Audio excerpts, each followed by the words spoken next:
L'un des piliers essentiels du développement durable en dehors du social de l'économie, c'est bien sûr l'environnement. Au Bénin et également au plan international, beaucoup d'efforts se font pour régler les problèmes environnementaux dans chaque domaine, que ce soit la biodiversité, les changements climatiques, la faune, la flore et autres. Dans chaque pays, des politiques sont mises en œuvre et bien sûr pour répondre à l'urgence environnementale. Au Bénin, cette année 2020, quels ont été les grands faits ayant marqué, et bien sûr, le pays au plan environnemental et quelle a été la politique développée, surtout en cette période de pandémie de Covid-19. On reviendra sur la gestion de certains dossiers, comme par exemple le dossier lié à la pollution ou à la qualité des hydrocarbures qui viennent dans notre pays. Ensuite, des problèmes à propos de la couche d'ozone. On reviendra sur les débats autour du changement climatique, mais également la veille environnementale, les dossiers qui sont revenus tout au long de cette année 2020, au plan international également, avec à cause de la Covid-19, plusieurs rendez-vous ont été reportés ou annulés. Quel point peut-on faire en matière de l'avancée des politiques environnementales tout au long de cette année 2020? Pour en parler, nous sommes sur ce plateau avec Clément Coton, que vous connaissez déjà très bien, directeur de l'UPE, Unité de protection pour l'environnement, expert environnementaliste.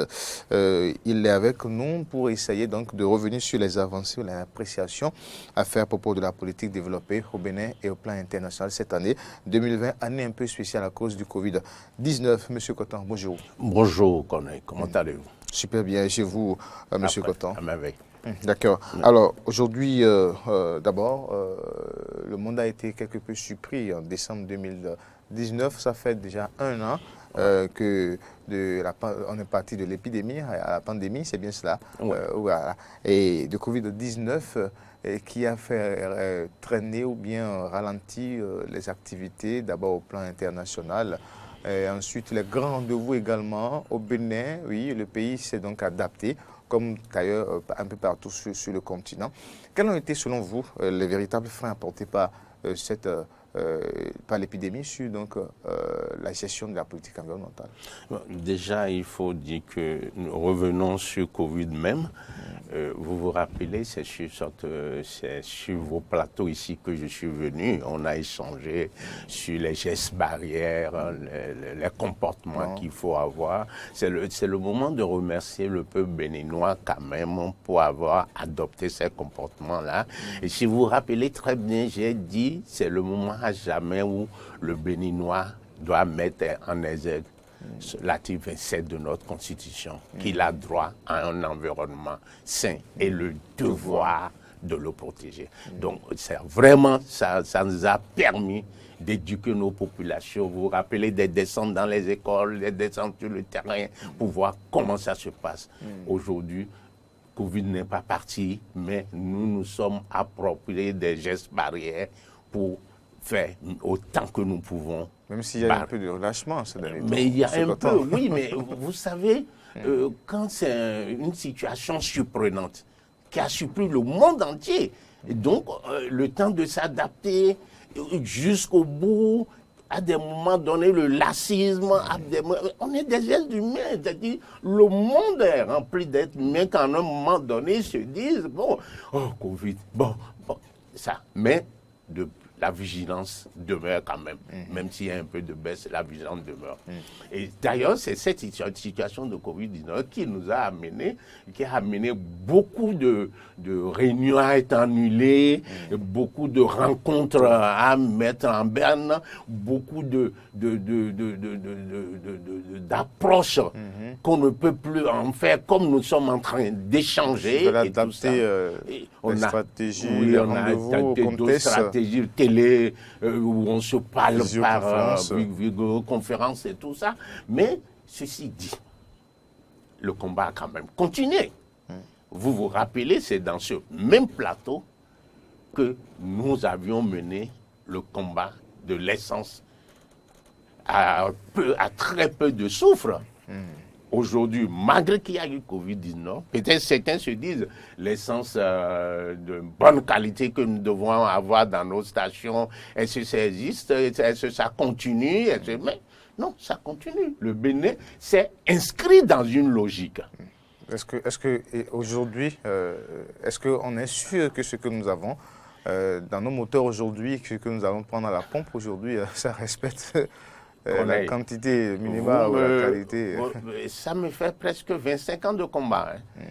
Moi, aujourd'hui, je suis convaincu que ce qui est dans nos stations aujourd'hui respecte les normes.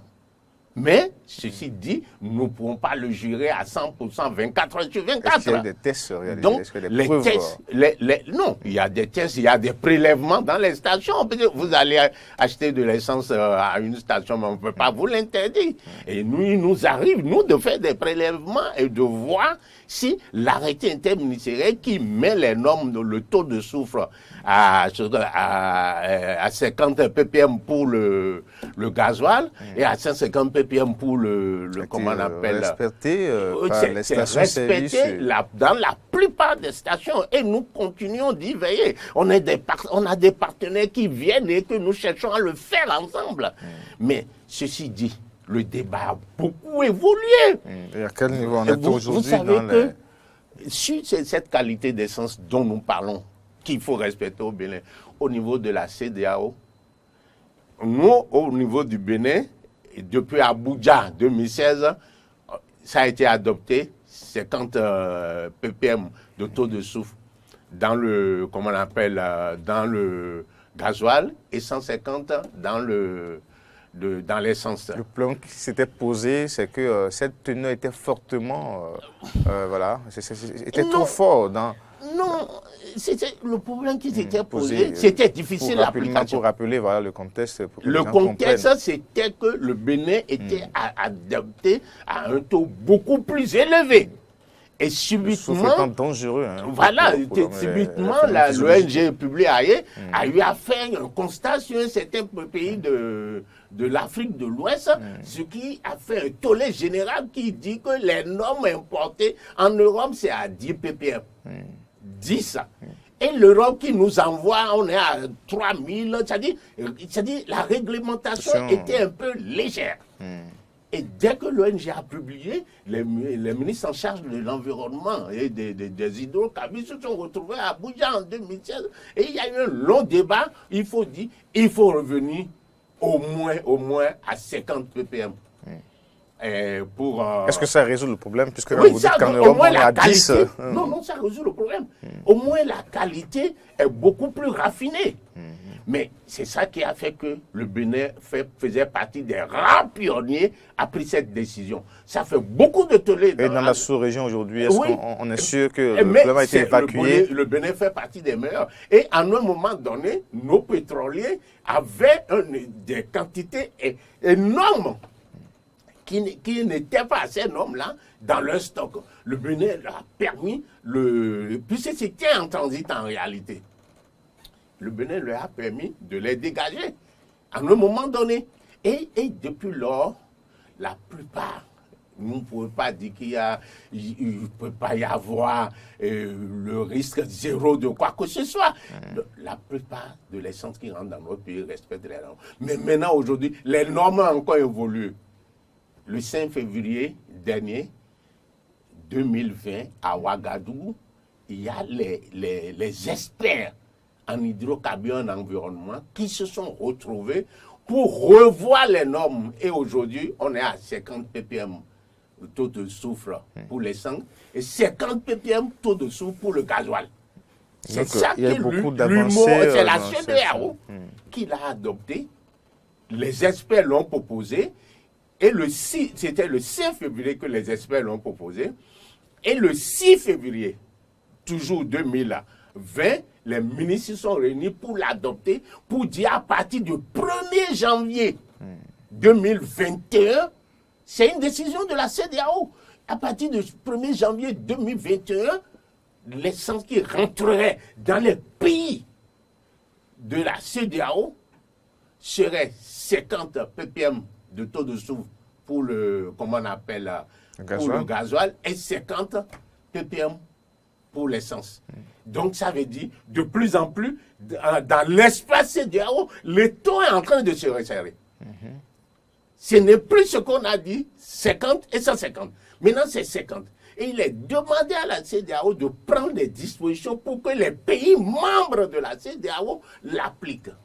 Et c'est aller plus loin, de prendre aussi... Et au Bénin, déjà, quelles ont été les dispositions? Mais le Bénin doit être en train de prendre... Puisque le Bénin a été représenté par une forte délégation là-bas, le Bénin est en train de prendre les dispositions. Et il est dit qu'il faut faire une large communication, une sensibilisation autour. Et un comité de suivi au niveau de la CEDEAO doit être créé pour voir l'application réelle de cette décision de la CEDEAO qui s'est posée le 6 février 2020 à Ouagadougou. Donc ça veut dire dans ce domaine, il y a eu beaucoup d'avancées. Il y a eu beaucoup d'avancées. On attend. Est-ce que c'est parce que c'est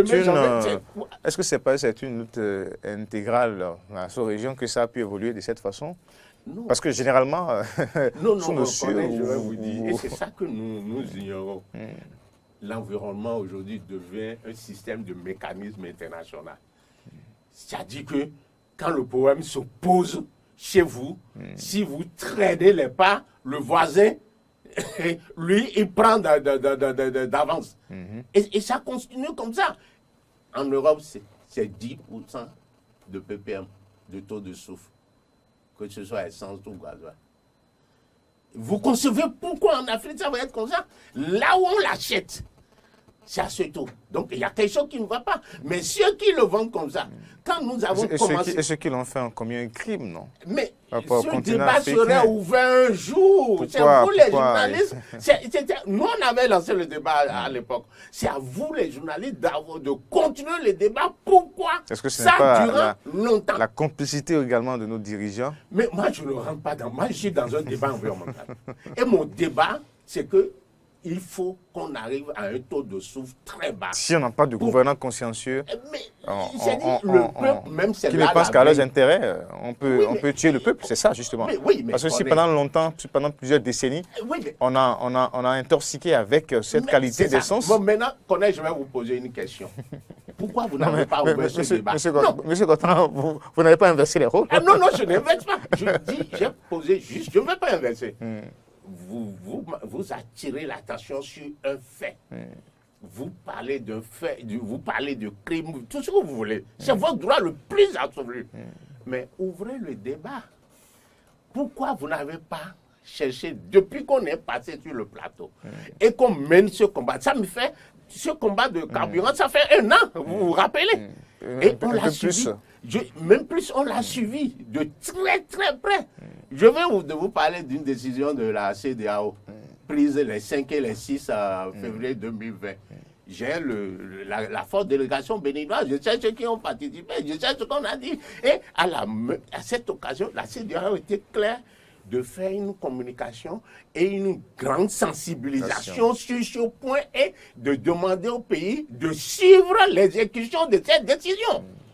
Est-ce qu'il y a des recommandations fautes envers les décideurs? Parce que vous, en tant que société civile, vous ne décidez pas. Ça revient aux décideurs. Est-ce qu'il y a des décisions fautes envers les décideurs? Puisqu'il y en a qui sont restés au pouvoir pendant longtemps sur le continent. On dit la CEDEAO doit mettre en place, en collaboration avec les États membres, un système de suivi et évaluation de l'application des normes adoptées et assurer une communication et une sensibilisation dans les États membres sur la mise en œuvre du test communautaire adopté. Elle doit en outre travailler sur le mécanisme régional de suivi de qualité de l'air. Tout est clair. Et nous là, on est là pour ça. Et c'est ça. Et c'est ça qui fait que je suis là. Donc et c'est pareil pour vous-même. Vous devez vous servir de cette décision de la CEDEAO, de l'approche de la CEDEAO pour aller dans ce sens. Et maintenant, le volet. Pourquoi durant longtemps, on a amené de l'essence de très mauvaise qualité pour nous empoisonner, pour nous tuer? Ce volet-là, on a la latitude, vous les journalistes, d'ouvrir le débat. Pourquoi?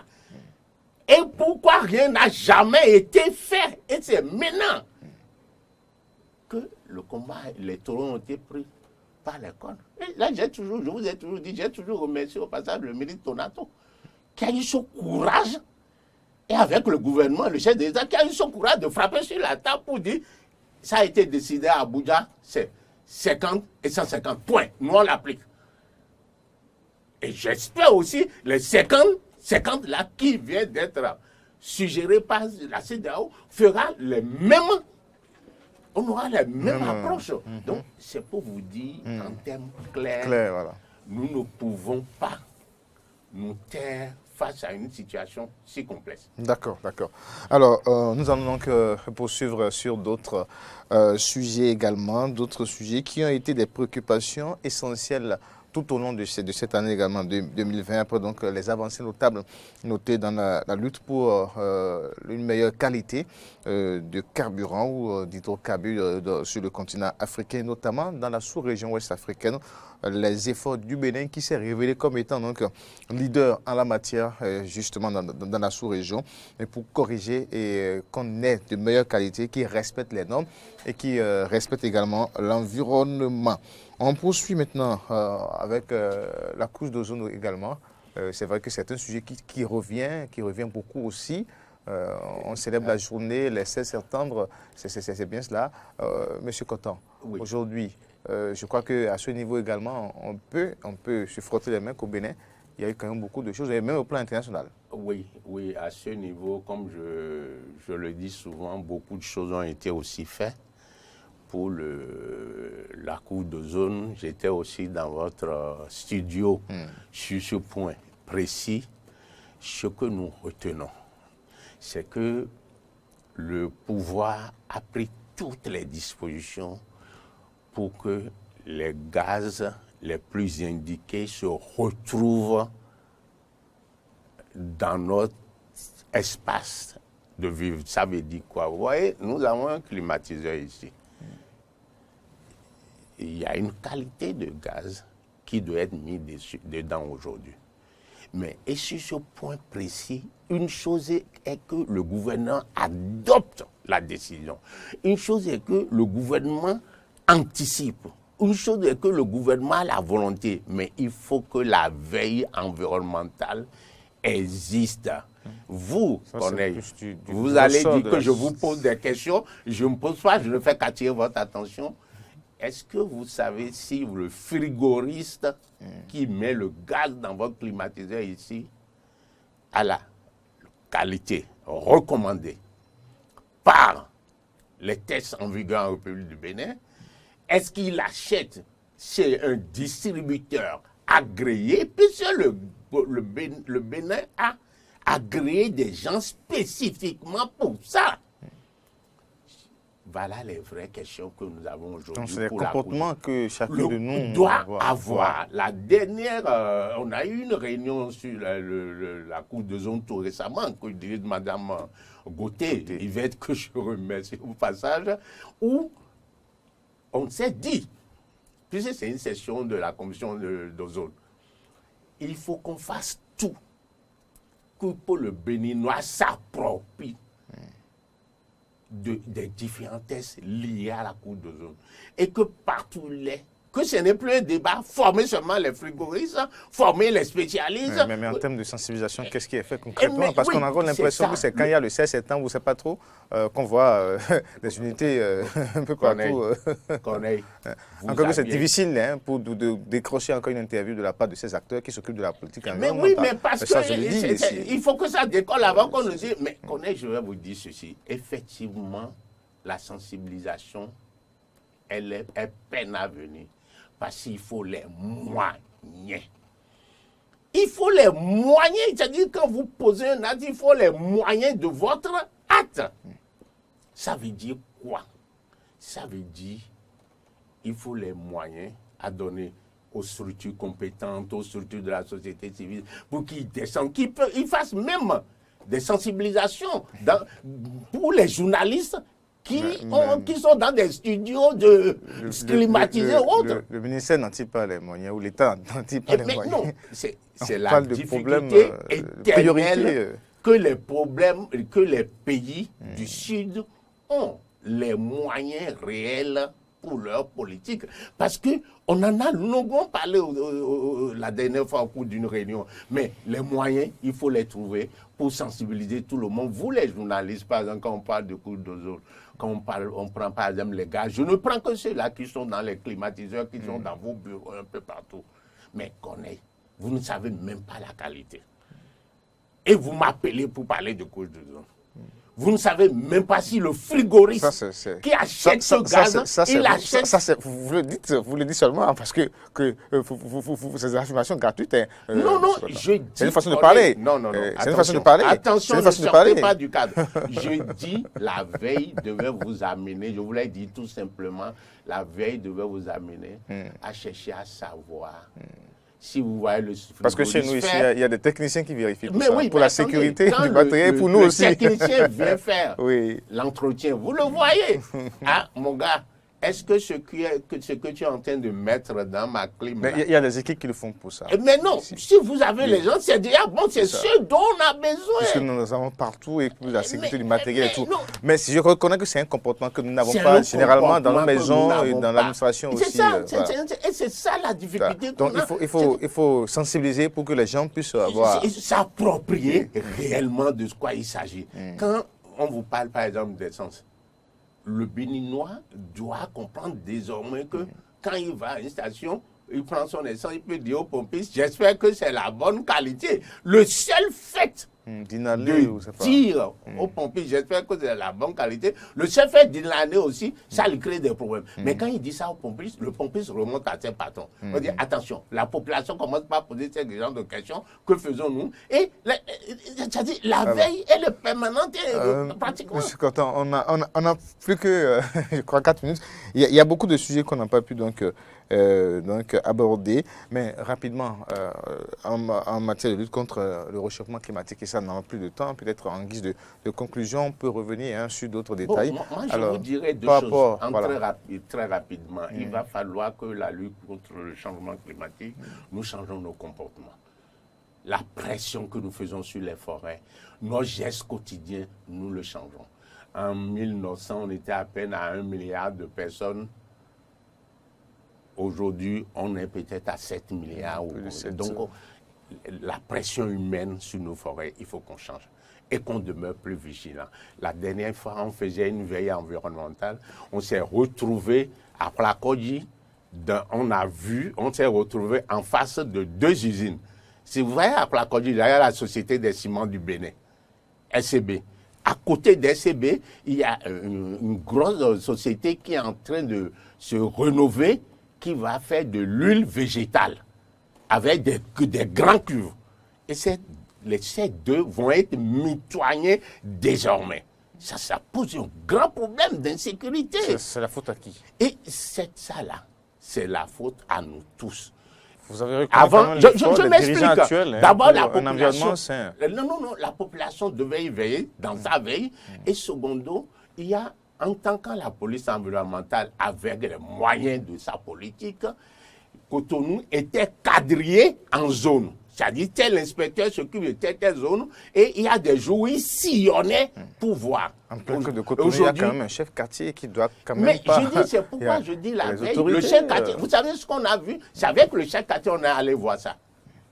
Avec le chef quartier, puisque j'ai un forum des élus et les environnementalistes. Et nous dénonçons les faits, on cherche à les régler. Maintenant, le chef quartier allait voir avec nous, lui-même a vu les 2, et il met la main à la tête pour dire, mais si c'est explosion, on dit, mais voilà, il faut faire la veille. Il fallait informer. Mais le chef quartier n'a pas pu faire. Nous, notre veille l'a amené à constater. On a été obligé d'écrire au directeur départemental de l'environnement pour dire, attention, ces 2 structures qui cohabitent, il faut faire quelque chose. Ils sont à pied de... Ça va sortir quelle qualité d'huile ces inspecteurs-là, aujourd'hui, avant, ils ont tous plus de 40 ans, 45 ans. Avant, ils étaient à moto pour faire ça. Aujourd'hui, il faut qu'ils aient des moyens d'inspection sur le terrain, les moyens de leur politique, pour y être régulièrement, et aussi le recrutement de ces inspecteurs-là, parce qu'il y a un véritable problème pour les inspecteurs de police environnementale en réalité. Et puis le rendez-vous sur le climat, la COP ça c'est une difficulté. Est-ce que ça aura des impacts sur les négociations plus ça tard? n'aura pas lieu, pas du tout, ça n'aura pas lieu, je n'y pense pas du tout à cause du Covid. Bon, même s'il y a quelque chose qui va être tenté. Est-ce que ça ne va pas freiner quelque peu la négociation? Non, non, ça va freiner. L'allure ou la... Oui, ça va freiner un peu. Peut-être, bon, comme beaucoup de trucs se font en vidéoconférence aujourd'hui, et bon, ça va peut-être freiner. Mais de toute façon, tout ça, les pays du Sud, on est toujours à la traîne. Hein? Parce qu'on a voulu être... Ou on n'a non, pas les on moyens. n'a pas voulu. C'est parce qu'on n'a pas les moyens. Ceux qui polluent le plus ont les moyens, ne veulent pas. Mais au passage, donnez-moi 3 secondes. Je vous ai entendu mener un débat tout à l'heure sur ce plateau, parlant d'un quartier où on parlait de la dame. Quand vous avez une carrière de sable, je vous informe, et vous le savez, vous faites une étude d'impact environnemental régulière.